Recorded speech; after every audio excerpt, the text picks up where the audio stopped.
நான் குஜராத் பவனுக்கு நானும் கணேசமூர்த்தியும் சென்றோம். அவரும் பக்கத்திலே அமித்ஷாவும் உட்கார்ந்திருந்தார்கள்.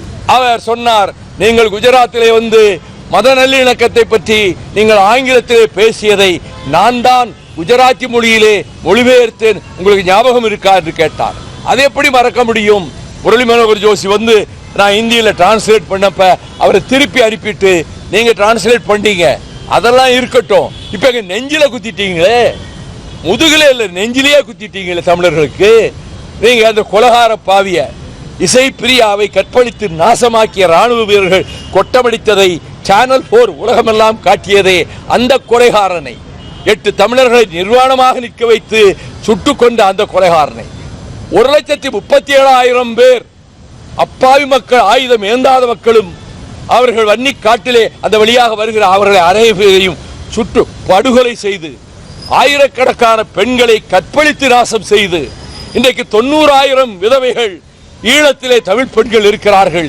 இந்த கொடுமைக்கெல்லாம் காரணமான அவனை நீங்கள் உங்கள் பதவி பிரமாணத்துக்கு அழைத்து தமிழர்கள் உலகெங்கிலும் இந்தியாவிலும் ஈழத்திலும் இப்படி ஒரு நிலை இந்திய அரசு பிரதமர் ஏற்றுக்கொண்டாரே, வழக்கம் போல இருப்பவர்களை போலத்தானே இந்த நரேந்திர மோடியும் இருக்கிறார், துரோகம் செய்கிறார் நமக்கு என்று சொல்லிவிட்டு இதற்கு பிறகும் நீங்க உடனே அருண் ஜேட்லி பக்க நாடுகளினுடைய நேசமும் நட்பும் நமக்கு வேண்டுமல்லவா என்றார். Mister Jaitley, keep quiet, don't interfere, I am boring my sentiments என்று சொன்னவர் அவர் ஒன்றும் பேசவில்லை.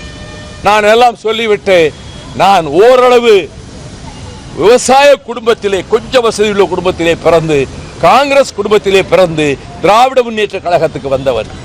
நான் என்னை பொறுத்தமட்டில் ஒரு கொள்கை என்றால் அதிலே உறுதியாக இருப்பவர். அது இந்தியை எதிர்ப்பதாக இருந்தாலும் சரி, ஈழ விடுதலை புலிகளை ஆதரிப்பதாக இருந்தாலும் சரி, ஸ்டெர்லைட்டை விரட்டி அடிப்பதாக இருந்தாலும் சரி, தமிழ்நாட்டு திட்டங்களை பாதுகாப்பதாக இருந்தாலும் சரி, உறுதியாக இருப்போம் நாங்கள். அதே நேரத்தில் இந்த துரோகத்தை நாங்கள் மன்னிக்க முடியாது. நீங்கள் திரும்ப அழைக்காவிடில், வித்ரா பண்ணாவிடில், இல்லை நான் டின்னரை கேன்சல் பண்ணிட்டேன் அப்படின்னாரு. டின்னரை கேன்சல் பண்ணானுங்க, பதவி பிரமாணத்துக்கு தான் அவன் வந்து உட்கார்ந்து இருப்பான்ல. நீங்கள் அப்படி அழைக்கிறதா இருந்தா உங்களை எதிர்ப்பேன், உங்க கூட்டணியிலிருந்து இந்த நிமிடத்திலிருந்து வெளியேறுவேன். டெல்லியிலே வந்து பாராளுமன்றத்துக்கு எதிரே ஜந்தர் மந்தரில் நாங்கள் கருப்பு கொடி போராட்டத்தை நடத்துவோம் என்று அறிக்கையாகவே கொடுத்தேன். இங்கிருந்து 500 பேர் வந்தார்கள். வல்லவன் செயலி இப்போதே பதிவிறக்கவும்.